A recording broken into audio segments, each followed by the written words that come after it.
사법농단 연루 판사들에 대한 국회 탄핵 소추를 위해 민주당이 실무 검토에 들어가기로 했습니다. 자유한국당은 삼권 분립에 어긋난다며 반대 입장을 분명히 했습니다. 양승태 사법부가 블랙리스트에 올려 불이익을 준 판사들이 7, 8명에 이르는 것으로 확인된 가운데 명단 원본까지 사라져 은폐 의혹이 일고 있습니다. 현 김명수 사법부의 신뢰도도 또 한 번 타격을 받게 됐습니다. 국방부가 군인들의 외출 외박 제한 구역인 이른바 위수지역을 전면 폐지하지 않고 이동 가능 지역을 대도시 등으로 부분 확대하는 절충안을 마련한 것으로 확인됐습니다. 내년부터 시행될 예정입니다. 서해상에서 미세먼지를 측정한 결과 고농도 미세먼지의 70%가량이 중국에서 온 것으로 분석됐습니다. 내륙 미세먼지의 중국 영향은 추가 조사가 필요합니다. 단독 보도합니다. 오늘 새벽 충남 홍성에서 대학생 6명이 탄 차량이 신호등을 들이받아 3명이 숨졌습니다. 운전학생은 만취 상태에서 운전을 하다 사고를 낸 것으로 드러났습니다.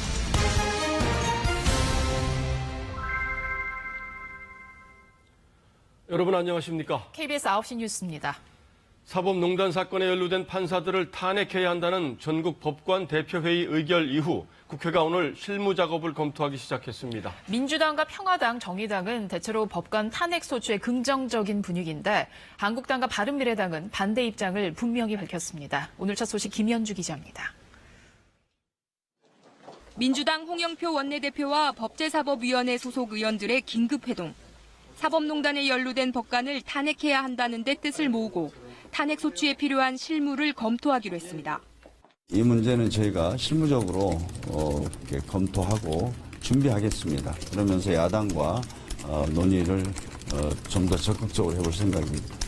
민주당은 대법원이 징계 절차에 회부한 법관 13명에다 임종원 전 법원행정처 차장의 공소장을 검토해 탄핵 대상과 기준을 정한다는 방침입니다.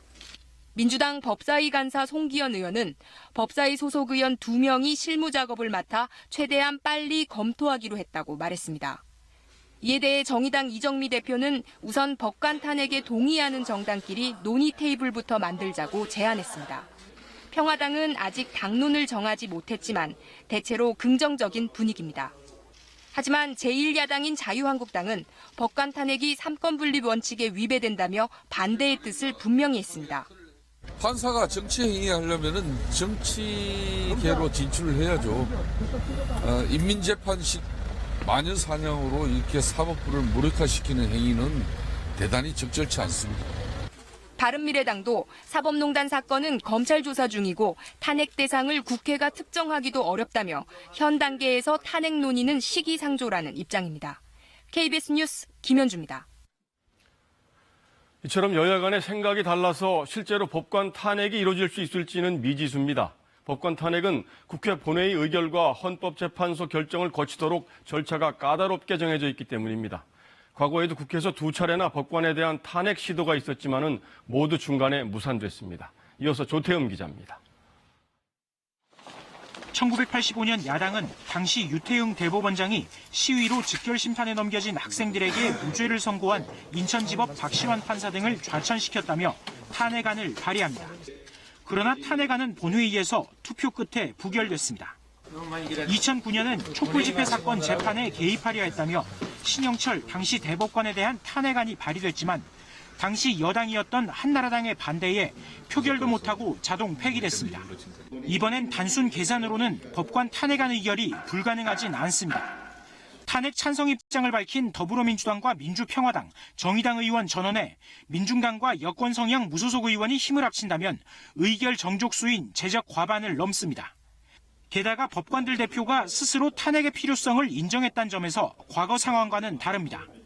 하지만 예산안과 민생법안 처리를 위해 야당의 협조가 반드시 필요한 상황에서 반대를 무시하기엔 여당도 부담입니다. 가능하면 야당의 전체적인 동의를 받고 추진해야 국민한테 받아들이기 좋을 수 있는 문제가 있어서 사법농단 사건 수사와 재판이 마무리되지 않아 탄핵 대상을 누구로 할지에 대해서도 논란이 일 수 있습니다. 이 때문에 역사상 3번째 법관 탄핵 논의는 이번 정기국회에서 마무리되지 못하고 해를 넘길 수 있다는 전망도 나오고 있습니다. KBS 뉴스 조태흠입니다. 책임을 물을 수 있을 때 물어야 한다. 어제 전국 법관 대표회에서 나온 법관들의 대체적인 반응이었다고 합니다.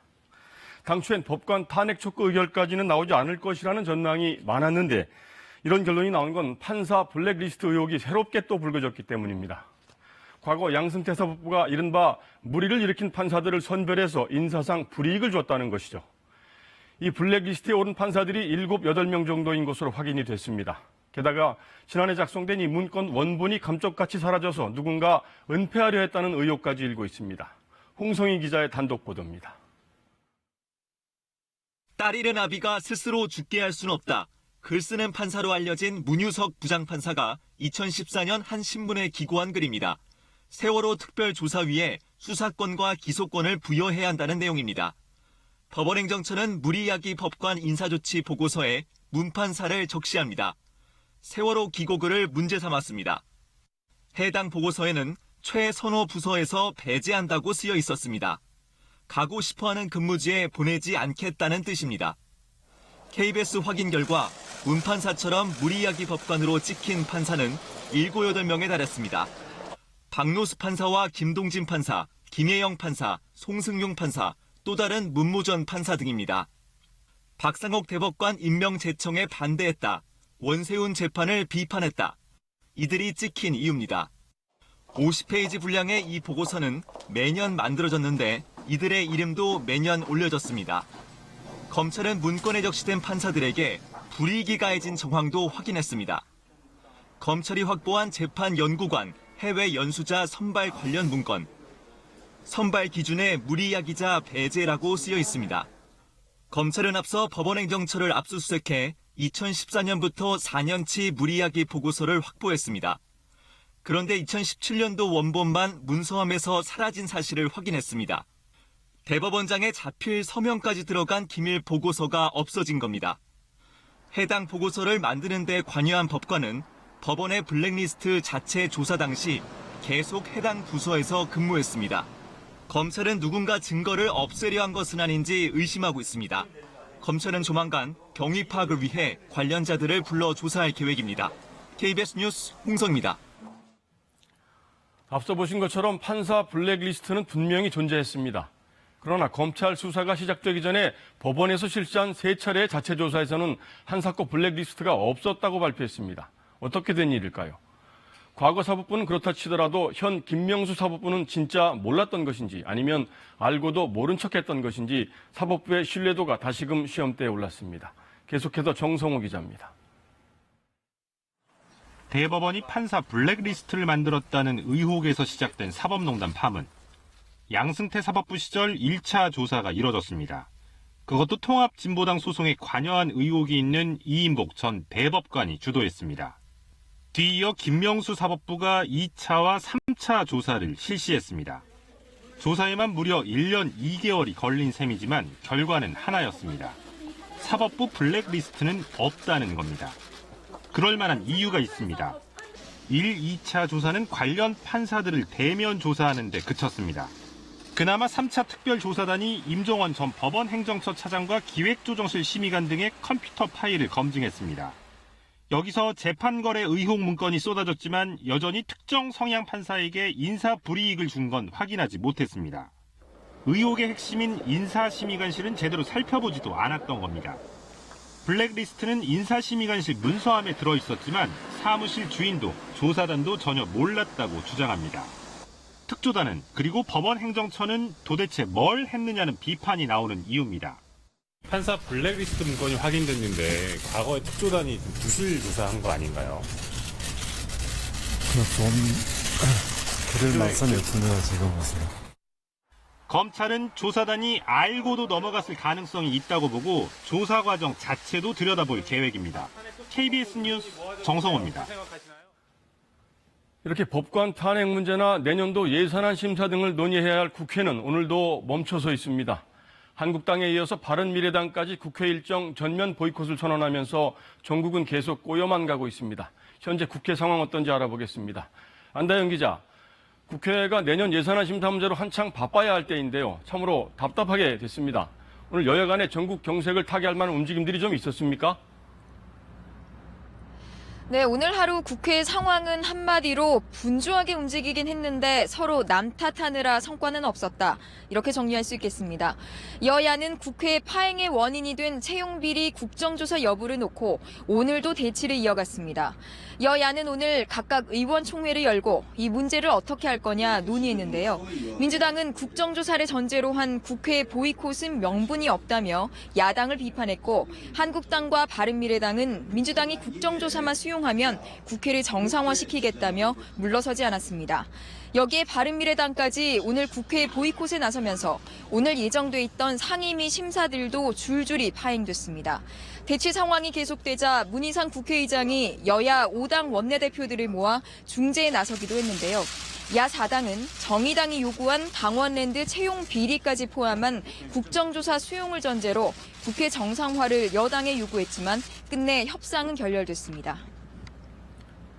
이 국회 공전 사태가 언제까지 계속될 건지 예상을 해볼 수가 있을까요?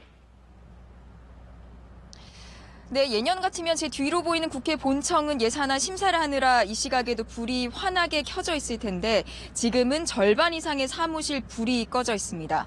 내년도 예산안 심사는 다음 달 2일까지 마쳐야 해서 겨우 열흘 정도 남아 있는데요. 예산안 증액과 감액을 결정할 예결위 소위 구성조차 못했습니다. 졸속 심사가 이뤄질 가능성이 크다는 얘기입니다. 국회 파행으로 오늘 윤창호법 심사도 무산됐고 유치원 3법과 아동수당법 개정안 등 각종 민생 법안들도 모두 발이 묶였습니다. 국회가 민생을 팽개쳤다는 비판이 나올 수밖에 없는 이런 상황, 여야 모두 부담될 수밖에 없습니다. 민주당은 내일 다시 의원총회를 열어 야 4당의 요구에 대해 의견을 수렴하겠다며 협상의 여지를 남겼습니다. 따라서 여야가 조만간 접점을 찾을 수 있다는 관측도 나오고 있습니다. 지금까지 국회에서 KBS 뉴스 안다영입니다. 현 정부의 반부패 개혁 정책을 총괄하는 반부패 정책협의회가 오늘 세 번째 회의를 열었습니다. 국민들 실생활과 직결된 부조리와 불공정 관행 등 9가지 유형의 생활 적폐를 철저히 뿌리 뽑기로 했습니다. 문재인 대통령은 특히 공공 분야가 먼저 모범을 보여달라고 강조했습니다. 김기현 기자입니다. 문재인 정부 들어 세 번째 열린 반부패 정책협의회 주제는 생활적폐 청산이었습니다. 유치원과 학사 비리는 물론 채용 부정과 갑질 관행에 더해 각종 보조금 부정수급, 지역 토착 비리, 탈세와 요양병원 문제, 재개발 비리와 안전 분야 부패 등 9가지 과제가 망라됐습니다. 모두 국민에게 상실감과 박탈감을 주는 민생 분야 폐단입니다. 문재인 정부 5년 동안 강력한 반부패 정책을 시행하고 반부패 국가 청렴한 대한민국을 유산으로 남기자는 각오가 필요합니다. 대통령은 특히 재정을 투입하고도 제대로 감시하지 않는데 국민이 분노하고 있다며 공공 분야가 모범을 보여달라고 강조했습니다. 학사 비리는 교육개혁을 가로막고 있는 데다 갑질 문화는 높아진 국민의 권리의식이 더 이상 용납하지 않는다며 근본적인 대책 마련을 지시했습니다. 요양병원 비리는 적발에 그치지 말고 반드시 지원금 환수에 나설 것과 재개발 비리는 결국 시행사가 주민 대표 등을 끌어들이는 과정에서 발생한다는 관점으로 접근해달라고 주문했습니다. 입법 여건에 핑계를 댈 수도 없습니다.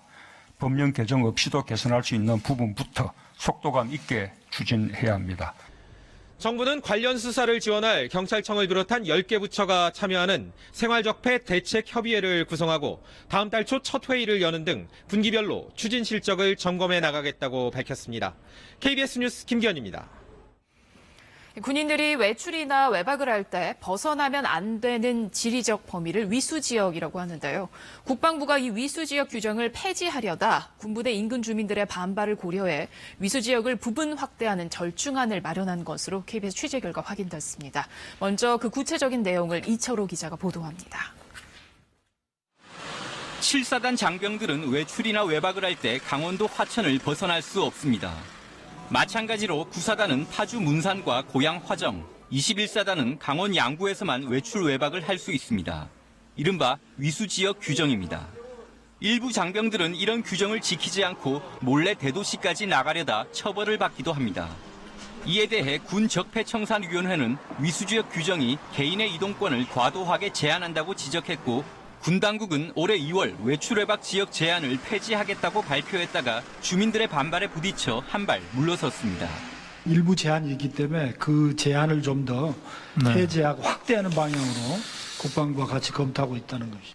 고심하던 국방부가 최근 위수 지역을 전면 폐지하는 대신 부분적으로 확대하는 절충안을 마련한 것으로 확인됐습니다. 대중교통으로 2시간 내에 도달 가능한 거리라는 개념이 적용됐습니다. 서부전선 1군단의 경우 서울과 인천, 구리와 남양주까지 외박 가능 지역이 확대됩니다. 중부전선 6군단은 파주와 의정부가 추가되고 특히 강원도 지역 2군단 장병은 춘천까지, 3군단 장병은 춘천에 속초와 양양까지 가서 외박을 할 수 있도록 개선했습니다. 이런 개선안은 군단 예하 4단 각 부대에 동일하게 적용됩니다. 국방부는 이 안을 토대로 지역 주민 설명회를 가진 뒤 다음 달 최종안을 결정해 내년 1월부터 시행할 예정입니다. KBS 뉴스 이철호입니다. 군 당국의 이 같은 위수 지역 규정 개선안에 따라 군부대 의존도가 높은 지역 경제에 타격이 불가피할 것이란 목소리가 높아지고 있습니다. 또 다른 편에선 위수 지역을 전면 폐지하지 않은 것에 대해 개혁 후퇴라는 비판도 나옵니다. 김경진 기자가 위수 지역 규정을 둘러싼 쟁점을 정리했습니다. 강원도 화천의 인구는 2만 6천여 명. 이 지역에 주둔 군부대 장병 수가 이와 비슷할 정도로 군사도시로 불리고 있습니다. 주민들은 군사지역 개발 제한 규정 때문에 지역 경제가 낙후됐다고 여기는 상황.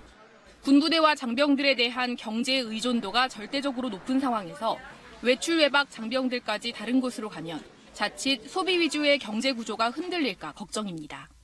춘천 같은 경우에는 아주 대단히 일학시설도 있고 또 숙박시설도 호텔이 있고 뭐하고 한데 우리 지역은 영세하잖아요. 그러면 장병들이 어디를 선호하겠어요? 반면 장병들은 전 지역 확대를 원하고 있는 상황에서 다른 고려 사유로 외출 외박 시 위수 지역 제한을 주는 건 과도하다는 지적도 만만치 않습니다.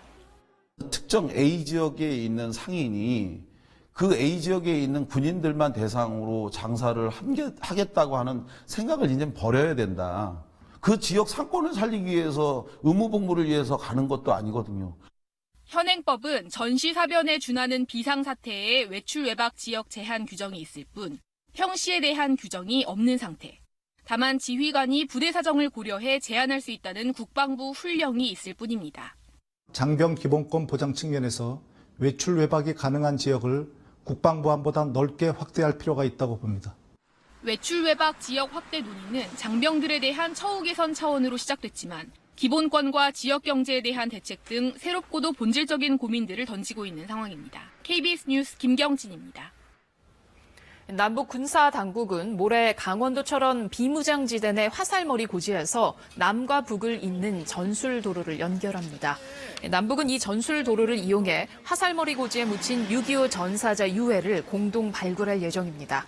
남북이 비무장지대 내에서 도로를 연결하는 것은 1953년 정전협정 체결 이후 65년 만에 처음입니다. 지난 7월 아시아나 항공의 기내식 대란 기억하시죠? 당시 금호 아시아나 그룹에 대한 여러 의혹이 제기됐는데요. 공정거래위원회가 그룹을 재건하는 과정에서 계열사 간 불법 지원이 있었던 것으로 판단하고 박삼고 회장을 검찰 고발 조치하는 내용의 심사 보고서를 작성한 것으로 확인됐습니다. 박대기 기자가 단독 보도합니다. 대우건설 등 무리한 인수합병을 하다 사실상 해체됐던 금호아시아나 그룹. 이를 되찾으려던 박상구 회장은 3년 전부터 당시 지주사인 금호홀딩스를 통해 금호산업과 금호고속 등을 잇따라 사들여 그룹 재건에 성공합니다. 문제는 이 과정에 동원된 자금입니다. 당시 단기 차입금 조로 계열사로부터 끌어온 돈이 1,000억 원가량인데 담보도 없이 낮은 이율에 빌려다 쓴 겁니다. 비슷한 시기에 증권사에서 빌렸던 1,700억 원은 최고 6.75%의 높은 이율이 적용됐습니다. 공정위는 이렇게 계열사들을 이용하는 방식으로 지주사 금호홀딩스가 10억 원 이상의 이자 비용을 줄일 수 있었던 걸로 보고 있습니다. 금호그룹 계열사들의 부당 지원 의혹을 1년 반 넘게 조사해온 공정위가 이 부분을 공정거래법 위반으로 결론 내린 걸로 KBS 취재 결과 확인됐습니다. 박 회장과 일부 임직원에 대한 검찰 고발, 그리고 계열사들에 대한 과징금 부과가 필요하다는 심사보고서 작성을 완료하고 내년 초 의결을 거쳐 확정할 예정입니다. 그룹을 개인의 것으로 생각을 하고 이해관계자들이 있음에도 불구하고 이제 그 개인의 어떤 사익 편취를 위해서 혹은 그룹 재건이라는 목표를 위해서 계열사들을 동원했다. 박 회장은 공정위 조사에 해외 출장을 이유로 응하지 않았습니다. 금호그룹은 이에 대해 아직 공정위로부터 심사 보고서를 받기 전이라며 남아있는 공정위 절차에 성실히 임하겠다고 밝혔습니다. 공정위는 기내식 대란의 원인이 된 기내식 업체에 대한 1,600억 원 투자 요구도 계열사 간 부당 지원과 관련된 것으로 보고 조사를 계속하고 있습니다. KBS 뉴스 박대기입니다. 지난주 증권선물위원회가 삼성바이오로직스가 고의로 분식회계를 했다고 결론 내렸죠. 이와 관련해 오늘 삼성바이오를 정식으로 검찰에 고발하고 잘못된 재무제표를 정정하라고 통보했습니다. 삼성바이오는 행정소송과 가처분 신청을 내겠다고 밝혔습니다. 이중근 기자입니다. 금융당국이 삼성바이오로직스를 오늘 검찰에 공식 고발했습니다. 2015년 회계 처리 때 4조 5천억 원 규모의 고의 분식회계를 한 혐의입니다. 또 삼성바이오로직스 측에는 잘못된 회계장부를 2012년부터 소급해 수정하라고 통보했습니다. 분식회계로 부풀려진 4조 5천억 원을 취소하게 되면 삼성바이오의 장부는 2015년 1조 9천억 원 이익에서 1조 5천억 원 안팎의 손실로 바뀌게 될 것으로 보입니다. 이렇게 되면 삼성바이오로직스의 모회사인 삼성물산의 장부도 수정될 가능성이 있습니다. 삼성물산의 경우 연결 종속회사인 삼성바이오로직스의 분식회계 결과물을 그대로 장부에 반영을 하고 있었기 때문에 함께 따라서 수정을 해야 합니다. 삼성바이오로직스는 오늘 홈페이지에 분식회계는 없었다며 증선위 제재를 수용할 수 없다는 장문의 반박글을 올렸습니다. 이르면 이번 주 안에 행정소송과 집행정지 가처분 신청을 낼 방침인데 가처분 신청이 받아들여지면 행정소송이 끝날 때까지 장부를 고치지 않아도 됩니다. 가처분 신청이 기각돼 삼성물산 장부까지 수정되더라도 이는 2015년 삼성물산과 제일모직 합병 이후의 회계장부인 만큼 당시 합병과의 연관성을 입증하긴 쉽지 않을 거란 관측도 나오고 있습니다. 참여연대는 이번 주 안에 금융당국에 삼성물산에 대한 감리를 신청할 방침입니다. KBS 뉴스 이중근입니다. 미세먼지가 기승을 부릴 때마다 중국의 영향에 대한 논란이 있는데요. 중국발 미세먼지의 영향을 살펴볼 수 있는 최적의 장소가 서해상인데 서해 해양과학기지에서 3년간 분석한 연구 결과를 KBS가 입수했습니다. 서해 고농도 미세먼지의 약 70%가 중국발로 나타났습니다. 신방실 기상 전문 기자의 단독 보도입니다. 인천항에서 소청도까지 여객선으로 3시간, 다시 어선을 타고 파도를 헤쳐 나아간 지 2시간, 검푸른 바다 위에 철골 구조물이 우뚝 솟아 있습니다. 2014년 수중 암초 위에 건설된 뒤 언론에 처음 공개된 소청초 해양과학기지입니다. 해수면 위 높이만 40m, 15층 건물과 맞먹습니다. 각종 해양 기상 관측 장비가 설치돼 있는데 주된 목적은 서해상의 대기질 감시입니다. 미세먼지가 이슈가 되기 전부터 미세먼지 오염원을 추적하고 연구 결과를 내기 위해서 계속 꾸준히 관측해왔고요. 중국발 오염물질, 오염원 추적 등의 관측을 위해서 기지 외부의 미세먼지 포집 장비들은 대기 중 미세먼지 농도를 24시간 분석합니다. 이곳 소청초 해양과학기지는 중국에서 편서풍에 실려서 날아오는 미세먼지를 관측하기에 최적의 장소로 꼽힙니다. 바다 한가운데라 인위적인 오염 배출원이 없기 때문입니다. 이곳에서도 초미세먼지 농도가 나쁨 단계 이상으로 올랐던 날이 3년간 147일이나 됐습니다. 먼지 성분을 분석해 발원지를 역추적했더니 양쯔강 등 중국 남부에 영향을 받은 날이 50일로 가장 많았습니다. 이어 베이징 등 북부와 랴오닝성 등 동북부 등 중국의 영향이 전체의 70%에 달했습니다. 고농도가 나타났다는 것은 어느 대륙에서 기원한 그 오염 물질들이 이 기지를 지나왔다는 거거든요. 그 중에서도 그 양쯔강은 바이오매스 버닝으로 좀 유명한 지역입니다. 가장 많았던 중국 남부의 영향은 주로 봄철에 발생했고 중국 북부와 북동부의 영향은 가을에서 3월까지 이어졌습니다. 이번 연구는 중국발 미세먼지의 직접 영향을 서해의 관문에서 구체적으로 밝혀냈다는 데 큰 의미가 있습니다. KBS 뉴스 신방실입니다. 네, 이번에는 현장에 직접 다녀온 신방실 기자와 더 자세한 이야기 나눠보겠습니다. 신 기자, 미세먼지에 대해서 중국 정부가 공식적으로 자국의 책임을 인정한 적이 없지 않습니까? 그런 점에서 이번 연구 자료가 중요한 근거가 되지 않을까요? 네, 이번 연구로 중국발 미세먼지의 지대한 영향을 확인하긴 했지만 중국 정부가 곧바로 자국 책임을 인정할지는 불투명합니다. 국제적으로 인정받을 만한 확실한 증거를 위해선 조금 더 입체적이고 장기적인 자료 축적이 필요한데요. 문제는 이런 연구를 위한 관측망이 서해상에 턱없이 부족하다는 겁니다. 현재는 기껏해야 백령도 그리고 안면도 관측망 정도에 불과합니다. 더구나 관리 주체도 해양과기원과 환경부, 기상청 등으로 제각각이어서 자료 교환도 없고요. 실시간 예보에도 활용되지 못하는 등 체계적인 연구에 한계가 있는 실정입니다. 그렇군요. 앞서 리포트에서 서해상에서 미세먼지 측정했을 때 중국의 영향이 70%로 나타났단 말이죠. 그럼 한반도 내륙의 미세먼지에도 중국의 영향이 이 정도는 된다고 봐도 될까요? 네, 결론부터 말씀드리면 바다에서 얻은 측정 결과를 그대로 내륙에 적용하는 데는 한계가 있습니다. 내륙의 경우 서풍이 불어오더라도 서해안에 있는 국내 배출원의 영향이 더해지기 때문입니다. 이달 초 미세먼지 고농도 사례를 봤더니 중국발 이외에도 서해안의 화력발전소와 또 국내 자동차 배출가스의 영향도 큰 것으로 분석됐습니다. 이 때문에 문제 해결을 위해선 중국발 스모그에 대한 면밀한 감시와 함께 국내 자체 배출량을 줄이려는 노력도 중요합니다. 지금까지 재난방송 스튜디오에서 전해드렸습니다. 오늘 오후 5시쯤 KTX 오송역에서 전력 공급이 갑자기 끊기면서 고속열차가 멈춰섰습니다. 복구 작업도 늦어져서 상하행선 고속철도 운행이 큰 차질을 빚었고 승객들은 큰 불편을 겪었습니다. 송낙규 기자입니다. KTX 열차가 역 승강장이 아닌 선로 위에 멈춰서 있습니다. 진주에서 서울로 가던 KTX 열차가 오늘 오후 5시쯤 오송역 인근을 지날 때 전 차선이 끊어졌습니다. 사고 현장 부근에선 불꽃이 튀면서 화재가 나기도 했습니다. 승객들은 객실 안에서 3시간 넘게 갇혀 있어야 했습니다. 승객들이 내부에 밀폐된 공간에 지금 갇혀 있어서 숨이 막혀가지고 지금 창문을 깨려고 그러고 막 그래요 지금. 그런데 대책이 없어요. 아무 어나운스먼트도 없고. 코레일이 뒤따르던 상행 열차를 하행선 일반 선로로 우회하도록 하면서 상하행선 모두 차질을 빚었습니다. 경부선과 호남선 등 상행선 13편, 하행선 14편이 지연 운행되고 있습니다.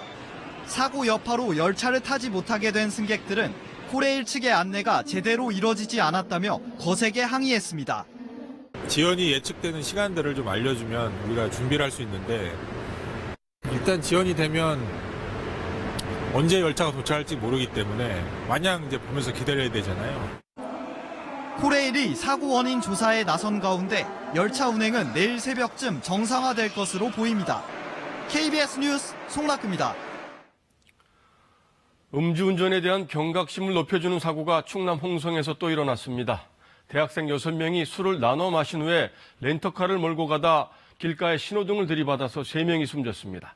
택시비를 아끼려다 이런 참변을 당했습니다. 송민석 기자입니다. 빠른 속도로 달리던 SUV 차량이 미끄러지면서 화면 밖으로 사라집니다. 차량은 도로 경계석과 신호등을 잇따라 들이받은 뒤 멈춰섭니다.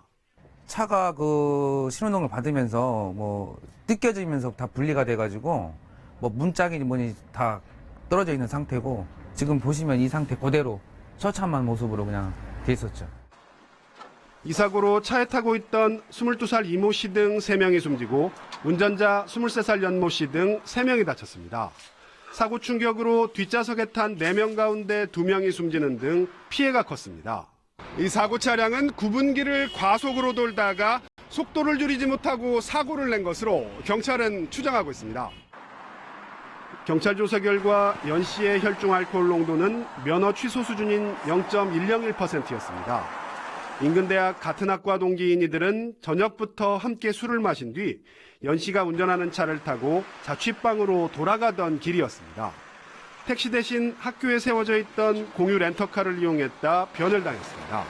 학생들이기 때문에 그 택시비를 아끼고자 렌트카를 이렇게 불렀다고 운전자는 진술하고 있습니다.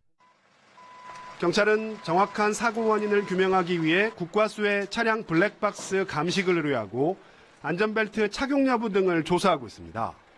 또 운전자 연 씨에 대해 음주운전 등의 혐의로 구속영장을 신청할 예정입니다. KBS 뉴스 송민석입니다. 서울의 한 병원에서는 격리 치료를 받던 결핵 환자가 병원을 무단 이탈해서 행방을 감췄습니다. 이 결핵 환자는 전염 위험성이 있는 활동성 폐결핵을 앓고 있기 때문에 경찰이 환자 행방을 추적하고 있습니다. 김지숙 기자입니다. 서울 은평구의 한 결핵 전문 병원입니다. 결핵 환자 46살 김모 씨가 그제 저녁 이곳을 무단 이탈했습니다. 김 씨는 감염 우려가 있는 활동성 폐결핵 환자로 격리병동에서 치료 중이었습니다. 김 씨는 이 계단에서 환자복을 사복으로 갈아입은 뒤 병원을 빠져나갔습니다.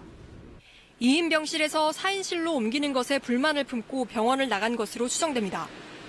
병원 측은 김 씨가 병원을 나간 지 5시간이 지나서야 경찰에 실종 신고를 했습니다.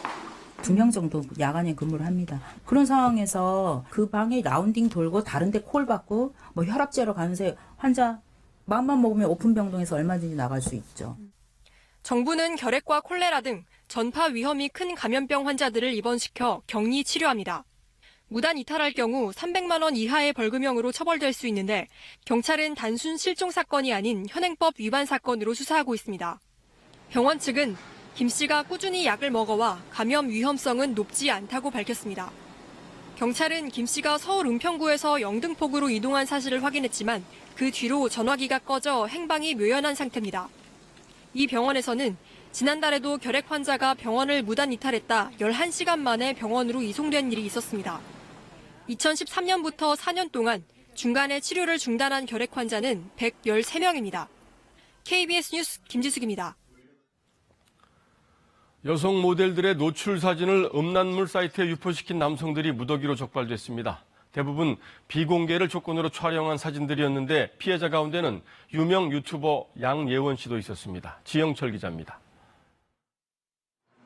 경찰이 음란물이 담긴 한 온라인 사이트를 점검하고 있습니다. 경찰은 이런 사이트를 조사해 전 여자친구를 몰래 찍은 사진 등을 올린 사람들을 추적했습니다. 부사관, 유치원 체육 강사, 대기업 직원 등이 무더기로 적발됐습니다. 비공개 촬영에서 찍힌 여성 모델 202명의 노출 사진을 올린 남성들도 있었습니다.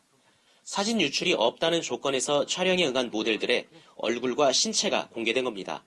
입건된 이용자만 86명, 피해자 중엔 성추행 등의 피해를 입었다고 주장한 유튜버 양혜원 씨도 있었습니다. 양 씨는 법적 책임을 엄중히 묻겠다는 입장을 밝혔습니다. 피해자로서 의견 개진하고 피해 정도에 대해서 어필해서 좀 더 엄벌에 처해질 수 있도록 노력할 겁니다. 사이트 회원은 무려 33만 명, 이용자들은 음란물을 올리면 포인트를 받았습니다. 포인트가 쌓여야 다른 음란물을 내려받을 수 있어 경쟁적으로 콘텐츠를 올렸습니다. 유통된 음란물이 1년간 9만 1000여 건, 음란물 양이 늘수록 사이트엔 광고가 몰렸습니다. 운영자 23살 A씨는 1200만 원의 수익을 올렸고 추적을 피하기 위해 서버도 해외에 뒀지만 결국 구속됐습니다. 해외 서버도 압수수색이 안 되더라도 상당 부분 추적이 가능하고 계속해서 차단시켜 나갈 것입니다. 경찰은 음란물 사이트에 광고를 줘서 불법 수익을 올리게 해주는 성인용품 사이트, 도박 사이트 운영자들도 방조 혐의로 수사 대상이 될 수 있다고 경고했습니다. KBS 뉴스 지형철입니다. 민주노총이 내일 하루 총파업을 벌입니다. 주 52시간 근무제가 시행됐지만 정부가 경영계 요구를 수용해서 탄력 근로제 단위 기간을 현행 3개월에서 6개월로 늘리기로 했기 때문입니다. 탄력 근로 시간이 늘어나면 실질 임금이 줄어든다는 것입니다. 노동계 쟁점 사항을 이승철 기자가 정리해 드립니다.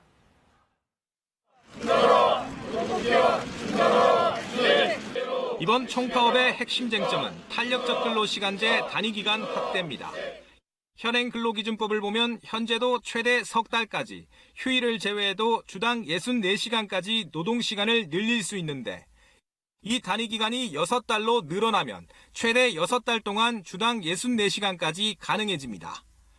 노동계는 이렇게 탄력 근로 시간이 확대되면 노동자의 건강권이 위협받게 되고 실질임금 축소 등으로 이어질 수 있다고 주장하고 있습니다. 기존 노동자 임금의 절반으로 새로운 일자리를 만들자는 이른바 광주형 일자리와 공공부문 정규직 전환 정책도 접점을 못 찾고 있는 쟁점들입니다. 탄력 근로직 계약 및 노동관계법에 대해서 또다시 계약을 한다면 그것을 멈추지 않는다면 민주노총은 우리가 멈춰서라도 그것을 멈추게 만들 것입니다. 민주노총은 노동 3권을 제대로 보장받기 위한 국제노동기구 핵심 협약 비준도 촉구하고 있습니다. 이와 관련해 오늘 경제사회노동위원회가 해고자의 노조가입 허용을 골자로 하는 노동법 개정 방안을 내놨지만 이 역시 민주노총과 경영계 입장이 크게 엇갈리고 있습니다. 노동계가 굉장히 불만이 많은 내용으로 저는 알고 있습니다. 경영계는 뭐 얘기 하나마나 당연히. 자동차, 조선업을 중심으로 내일 하루 총파업에 들어가는 민주노총은 국회 앞에서 대규모 집회를 계획하고 있습니다. KBS 뉴스 이승철입니다. 최악의 인권 유린 사건으로 일컬어지는 형제복지원 사건에 대해 문무일 검찰총장이 오늘 비상상고를 신청했습니다. 대법원이 복지원 원장의 무죄를 선고한 지 29년 만입니다. 이지윤 기자가 보도합니다. 1975년 불황인 선도 명목으로 부산에 들어선 형제복지원. 3천여 명이 강제 노역과 학대에 시달렸고 공식 집계된 사망자만 513명에 달합니다. 검찰 수사로 형제복지원 사건이 세상에 드러났지만 대법원은 원장인 박인근 씨의 특수감금죄에 대해 무죄를 선고했습니다. 내무부 훈령 410조에 따른 정당한 행위였다는 겁니다. 하지만 문무일 검찰총장이 이 같은 무죄 판결이 적법했는지 따져달라며 대법원에 비상상고를 신청했습니다. 29년 만에 형제복지원 사건은 대법원에서 다시 심판받게 됐습니다. 검찰은 당시 무죄 판단의 근거가 됐던 내무부 훈령이 명백한 위헌이라고 밝혔습니다. 또 동의도 없이 마구잡이로 사람들을 수용했고 수용 기한도 정하지 않았다는 겁니다. 이번 비상상고는 대검사나 검찰개혁위원회와 법무부 검찰과거사위원회의 권고에 따른 겁니다. 비상상고가 통과됐다고 해서 뭐 기쁘다거나 이런 심정은 아니에요. 정확하게 특별법이 통과가 되어야지만 그때 저희들의 아픔을 약간이라도 해소할 수 있지 않을까. 비상상고가 인정돼 대법원이 원판결을 뒤바꾸더라도 이미 확정된 무죄의 효력은 유지됩니다. 피고인의 구제를 목적으로 하는 재심과 달리 잘못된 것을 바로잡는 선언적 의미의 제도이기 때문입니다. 피해자들에 대한 배상 방안 등이 담긴 특별법은 국회에서 계류 중입니다. KBS 뉴스 이지윤입니다. 지난주 치러진 수능이 너무 어려웠다는 평가가 이어지면서 내년에 수험생이 되는 고2 학생들의 걱정도 이만저만이 아닙니다. 이 수능이 이렇게 어려워지면 사교육을 부추길 수 있다는 우려도 나옵니다. 보도에 서병립 기자입니다. 한 고등학교의 2학년 교실입니다.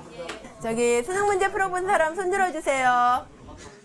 70% 이상이 손을 듭니다. 문제가 어려웠다라고 하는 사람은 손 다시 들어주세요. 대부분 예상 못한 난이도였다는 반응입니다. 지문 길이부터가 너무 길어서 힘들 거라는 생각이 들었고 처음 보는 지문들도 있어서 더 어려웠던 것 같습니다.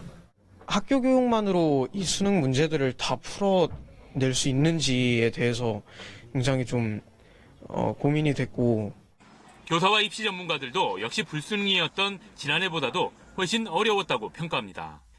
국어 영역은 1등급 컷이 지난해보다 10점가량이 떨어지고 절대평가인 영어 영역도 1등급 비율이 지난해 절반 정도 수준일 것이란 예상이 나옵니다.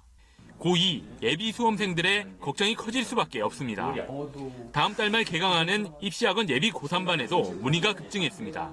상담 문의라든가 또는 방문 상담이라든가 이런 것들이 작년 비해서 한 30% 이상 늘었어요. 예비 고3반의 경우는 아마 마감이 확실시되고 있습니다.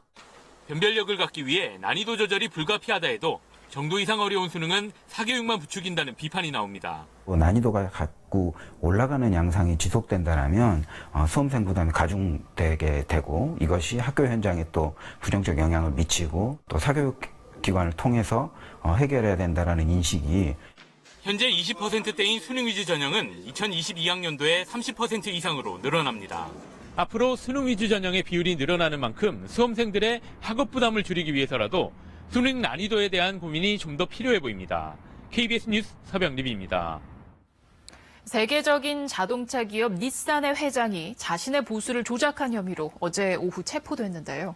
회장의 비리가 밝혀진 배경에 닛산 측과 검찰 사이에 플리바게닝, 즉 사법 거래가 있었던 것으로 드러났습니다. 이를 두고 닛산이 대주주인 프랑스 르노와의 관계를 끊고 독자적인 길을 가려는 것 아니냐는 시각도 있습니다. 도쿄에서 이민영 특파원입니다. 닛산 자동차 카를로스 곤 회장은 어제 오후 전용기 편으로 공항에 도착하자마자 검찰에 연행됐습니다. 곧바로 자택과 닛산 본사 압수수색까지 빠르게 진행됐습니다. 닛산 측은 압수수색 와중에 곤 회장의 부정행위가 있었다고 발표한 뒤 밤 10시에는 기자회견까지 열었습니다. 本人の主導による重大な不正行為が大きく3点ですね。 혐의는 500억 원가량의 보수 축소 신고와 투자자금, 회사 경비의 사적 지출입니다. 고향 브라질과 아버지 나라 레바논, 어머니 나라 프랑스 등 4개국에 회사 돈으로 고급 주택을 사들인 것으로 알려졌습니다. コスト落とせとか、人減らせとかいうのでやってたんで、自分がそんだけ報酬されてるっていうのはちょっとびっくりしましたね. 닛산은 내부 고발과 자체 조사로 확인된 사실을 제보하면서 검찰과 함께 자기 회사 수장의 비리를 밝혀낸 겁니다. 수사협조 대가로 감형을 받는 사법거래, 즉 플리바게닝이 있었던 것인데 일본인 사장은 프랑스인 곤 회장을 향해 날선말을 쏟아냈습니다. 一人に権限が集中すぎることは問題だと。長年にわたるゴーン統治のその負の側面と言わざるを得ません。 닛산은 곤 회장과 함께 체포된 그레그 켈리 사장의 해임도 제기했습니다. 외국인 원투 톱이 동시에 물러나게 될 상황. 그래서 일본 언론들은 닛산 내부에 잠재되어 있던 외국 경영진과 일본인 임원 사이의 알력에 주목하고 있습니다. 프랑스의 닛산과 일본의 닛산을 원하는 기류가 충돌하고 있었다는 겁니다. 이번 수사로 닛산을 세계 2위의 자동차 업체로 부활시킨 평사원 출신 카를로스 곤 회장의 신화는 막을 내렸습니다. 하지만 르노의 대주주인 프랑스 정부의 마크롱 대통령은 르노와 닛산의 제휴를 지키겠다고 발언해 새로운 파장을 예고했습니다. 도쿄에서 KBS 뉴스 이민영입니다. 북측이 오늘 오후 비무장지대 내 감시초소 GP 10곳을 동시에 폭파했습니다. 국방부는 북측이 오늘 서해지구 군 통신선을 통해 폭파 계획을 사전 통보한 이후 오후 3시를 기해 GP 10곳을 동시에 폭파했다고 밝혔습니다. 유엔 강제적 실종위원회가 위안부 피해자에 대한 일본의 보상이 불충분하다는 최종 견해를 밝혔다고 일본 교도통신이 보도했습니다. 유엔 강제적 실종위원회는 구 일본군의 종군 위안부에 대한 보상이 충분하다고 말할 수 없다며 최종적이며 불가역적으로 해결했다는 일본 정부의 입장에도 유감의 뜻을 표했습니다. 웹하드를 통해 불법 음란물을 유통하고 직원 등을 폭행한 혐의로 구속된 양진호 한국미래기술 회장에 대한 마약 검사에서 일부 양성 반응이 나왔습니다. 경찰은 양 회장의 모발 등을 채취해 마약 검사를 한 결과 대마초에 대해서는 양성, 필로폰에 대해서는 음성 반응이 나왔다고 밝혔습니다. 서울 강서구 PC방 살인 사건의 피의자 김성수가 약 한 달간의 정신감정을 마치고 서울 양천경찰서로 이송됐습니다. 김성수는 경찰서에 도착한 뒤 동생이 공범이 아니라는 생각에 변함이 없는지를 묻는 기자들의 질문에 네라고 답하며 의혹을 부인했습니다. 2000년 전 화산 폭발로 한순간에 사라진 고대 로마의 도시 폼페이에서 새로운 유적이 발굴됐습니다. 그리스 신화 속 스파르타 여왕의 모습이 생생하게 표현된 벽화인데요. 홍서구 기자가 보도합니다. 존재가 알려진 지 250여 년이 지났지만 도시의 절반은 여전히 미발굴 상태. 발굴팀이 한 저택의 침실터에서 붓으로 조심스럽게 벽화에 묻은 흙을 털어냅니다. 백조를 안고 있는 여성은 그리스 신화에 나오는 스파르타의 여왕 레다입니다. 백조는 레다를 몰래 유혹하기 위해 최고의 신 제우스가 변신한 모습입니다. 사랑과 욕망의 은유적 표현으로 르네상스 시대부터 현대까지 미술 거장들이 즐겨 그린 주제입니다. 발굴팀은 이 벽화를 이례적이고 특별하다고 평가했습니다. 색감이 생생하게 살아있고 무엇보다 관능적이라는 겁니다. Il mito greco qui viene usato appunto in contesto, un mito d'amore, tra l'altro della sensualità esplicita, in una camera da letto, dove ovviamente oltre al sonno ci potevano essere altre. 특히 누군가를 바라보는 듯한 여왕의 눈빛에 가장 큰 의미 부여를 했습니다. 부유한 상인이 자신의 문화적 소양을 과시하기 위해 의뢰했을 것으로 추정되는 2000년 전의 벽화. 고대 인간들의 희로애락을 적나라하게 보여주는 폼페이 유적에 또 하나의 생동감을 불어넣을 것으로 보입니다. KBS 뉴스 홍석우입니다.